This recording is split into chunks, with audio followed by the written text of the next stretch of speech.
پہلا سوال فرماتے ہیں کہ کیا زردہ، کھیر یا کوئی بھی میٹھی چیز یا سالن وغیرہ اس میں کھجور، کشمش اور انگور ڈال سکتے ہیں؟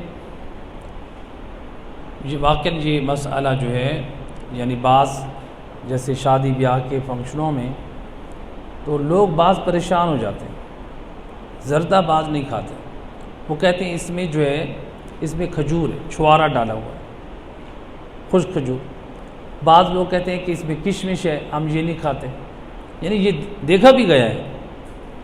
تو بعض لوگ سمجھتے ہیں کہ یہ جو ہے یہ کھجور یعنی چھوارا جو ہوتا ہے یا کشمش یہ جو ہے یہ نجس ہیں اور یہ زردے کو اور کھیر کو بھی نجس کر دیتے ہیں۔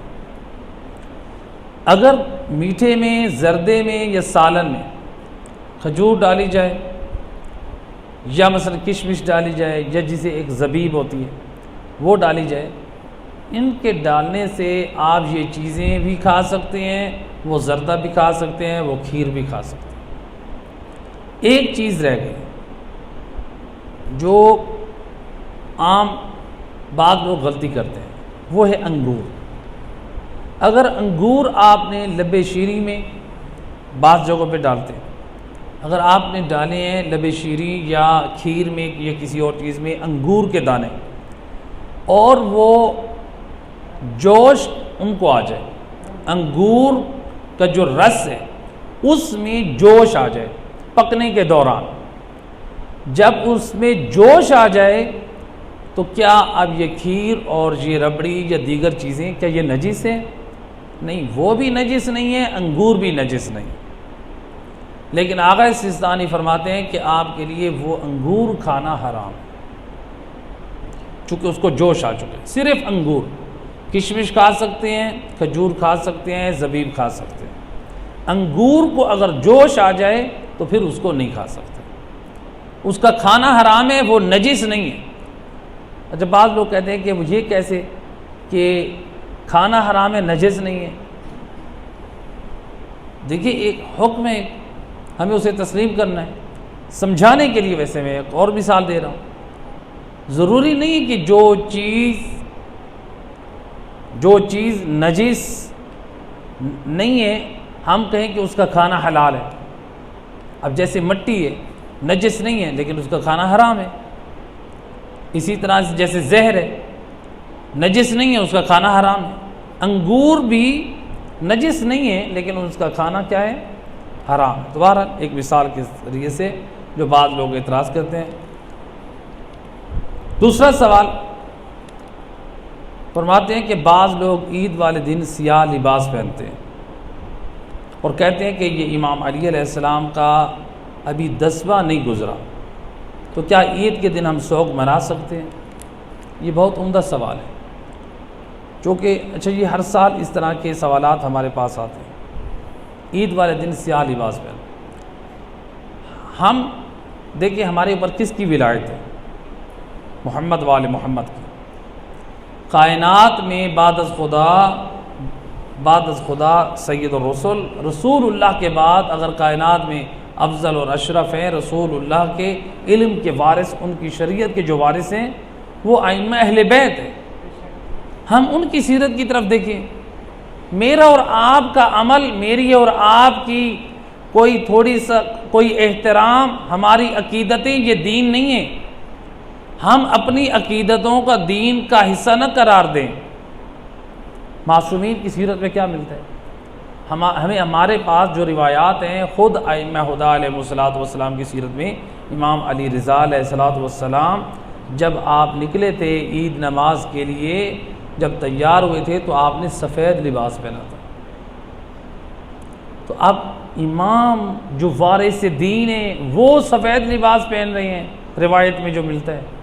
میں اور آپ کہیں کہ نہیں، ہمارے دل میں تو مولا علی کا غم زیادہ ہے، جو خود مولا علی کی نسل سے ہیں، جو خود حجت خدا ہیں، وہ عید والے دن سفید لباس پہنے، میں اور آپ ہم کہیں کہ نہیں میری عقیدت، میری محبت، میری اور آپ کی عقیدت محبت کجا؟ ہمارے پاس جو معصومین کی سیرت ہے وہ حجت ہے، ہم نے ان کی سیرت کو فالو کرنا ہے، اسی میں ہماری نجات ہے۔ یاد رکھیں اگر ہم نے ان چیزوں میں لاپرواہی کی اور ہم نے ان چیزوں کو جو ہے وہ سیریس نہ لیا تو پھر ہمارے اپنے خاندانوں میں یہ چیزیں بڑھ جائیں گی، اور جب یہ بڑھ جائیں گی تو گویا ہم بدعت اور خرافات اور ان چیزوں کو ہم خود ان کو تقویت کا ذریعہ بنا رہے ہیں۔ میدان قیامت میں پھر ہمیں جواب دینا ہوگا کہ آپ نے غلط چیز کو غلط کیوں نہیں کہا۔ تو لہٰذا سیرت سے جو چیز ثابت ہونی چاہیے ہمیں اس پہ عمل کرنا چاہیے۔ دیکھیں 10ویں کی بات کہہ رہے ہیں، 10ویں کی بات کہتے ہیں کہ مولا علیہ السلام کا 10واں ہے۔ اگر آپ مولا علی کا 10واں کہہ رہے ہیں کہ ہم 10ویں کی وجہ سے عید کے دن سوگ منائیں، برادر کا یہ کہنا، پھر تو ہمیں ہر امام کا سوگ 10واں منانا چاہیے۔ اگر ہم ہر امام کا 10واں منانے بیٹھیں پھر تو میرا خیال ہے ہمیں کسی مہینے میں بھی ہمیں شادی یا ہمیں خوشیاں کرنے کا ہمیں حق بھی حاصل نہیں ہے، کیونکہ ہر امام کا 10واں بھی موجود ہے، 40واں بھی موجود ہے۔ مولا علی علیہ السلام کے 10ویں سے فارغ ہوئے تو ادھر سے امام جعفر صادق علیہ السلام کی ایک روایت کے مطابق 15 شوال آپ کی شہادت ہے، بعض روایات میں 25 ہے۔ تو آپ ابھی ادھر سے فارغ نہیں ہوں گے ذی الحجہ میں، پھر آپ پھر شہادت کا سلسلہ ہے اس میں، اور پھر اسی طرح سے آپ دیکھیں ربیع الاول میں یعنی سید الرسل کی وفات ہوئی، آپ کی شہادت یعنی امام حسن مجتبیٰ علیہ السلام کی شہادت۔ ربیع الثانی میں کیا کرتے ہیں؟ پھر وہاں پہ 40واں اگر منائیں اور 10واں منائیں تو ہم اس مہینے میں بھی کچھ نہیں کر سکتے۔ اسی طرح سے اگر ہم پھر جمادی الاول میں، جمادی الثانی میں جناب سیدہ کے ایام آ جاتے ہیں، دیگر ائمہ ہدیٰ کے ایام آ جاتے ہیں رجب میں، تو لہٰذا اگر ہم 10واں اور 40واں منانے بیٹھیں تو پھر ہم کسی بھی مہینے میں اظہار خوشی نہیں کر سکتے، پھر ہمارے لیے یہ مسائل کھڑے ہو جائیں۔ ہاں جو پہلا سال تھا امام علی علیہ السلام کی شہادت کا، اس سال ایک تقاضا تھا امت پہ کہ غم امام علی میں بیٹھے، چونکہ مولا علی علیہ السلام کا گھرانہ خود غم کی حالت میں تھا، وہ حالات اور وقت کا تقاضا تھا۔ لیکن ایسا نہیں کہ ہم کہیں کہ ہر عید کو۔ اور دوسری بات یہ ہے کہ دیکھیں تاریخی اعتبار سے جو میری نظر سے گزرا، عید والے دن عمر ابن عاص کی وفات کا دن ہے، جو مشیر امیر شام تھا، مولا علی علیہ السلام سے جنگ کرنے کے لیے میدان صفین میں آیا تھا، اس کی وفات کا دن ہے 1 شوال، اور اس کے سوگ میں بنو امیہ نے سیاہ لباس پہن کے مسجد میں نماز پڑھنے آئے۔ اب آپ اگر آل محمد کی پیروی کرتے ہیں تو ہمیں آل محمد کی سیرت میں کیا ملتا ہے؟ سفید لباس ملتے ہیں، اور اگر آپ بنو امیہ کی پیروی میں بھی جاتے ہیں تو پھر ٹھیک ہے وہاں سیاہ لباس ملتے ہیں۔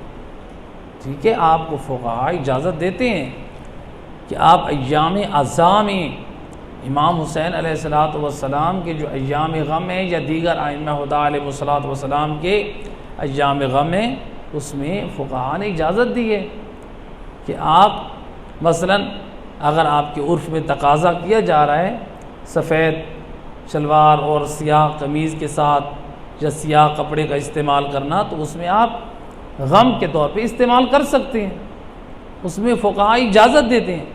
لیکن ہم پھر یہ دن اپنی طرف سے خود نہ بنا لیں ہر دن کو غم کا دن، تو اس طرح سے پھر جو ہے وہ مسائل بڑھتے جائیں گے۔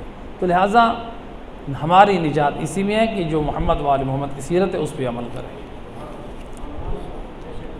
تیسرا سوال یہ کیا گیا ہے، کیا مرد کے لیے سونے کی چین یا سونے کا رنگ پہننا جائز ہے؟ سونے کی چین، سونے کا رنگ پہننا، دیکھیں سونے کی چین یا سونے کا رنگ یعنی سونے کی انگوٹھی،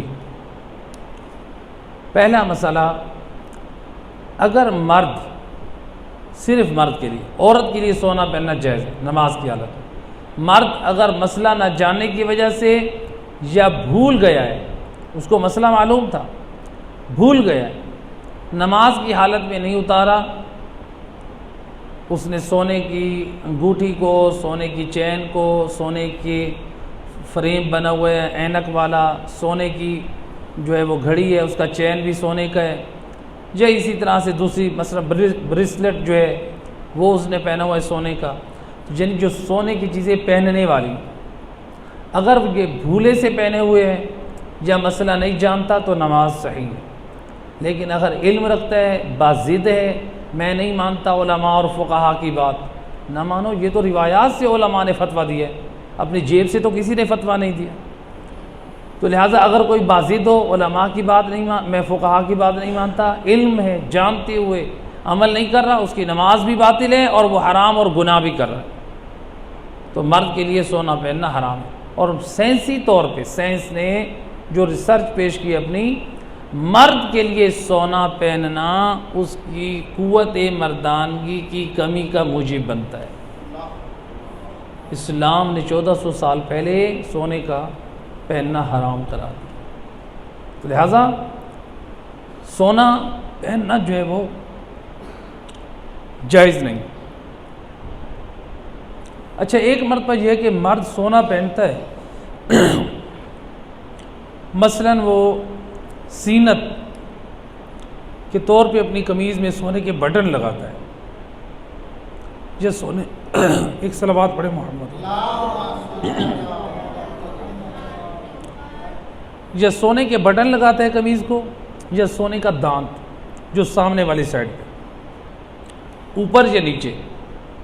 اس میں آغا استثنانی فرماتے ہیں کہ سونے سے اپنی قمیض پہ زینت دینا یا اپنے دانتوں میں زینت دینا، دانت میں، یہ احتیاط واجب کی بنا پر جائز نہیں ہے. تو یعنی اس زینت کو بھی احتیاط واجب کی بنا پہ ترک کرنا چاہیے. اگر کوئی نہیں کرتا تو وہ حرام اور گناہ کر رہا ہے. اللہم صلی علی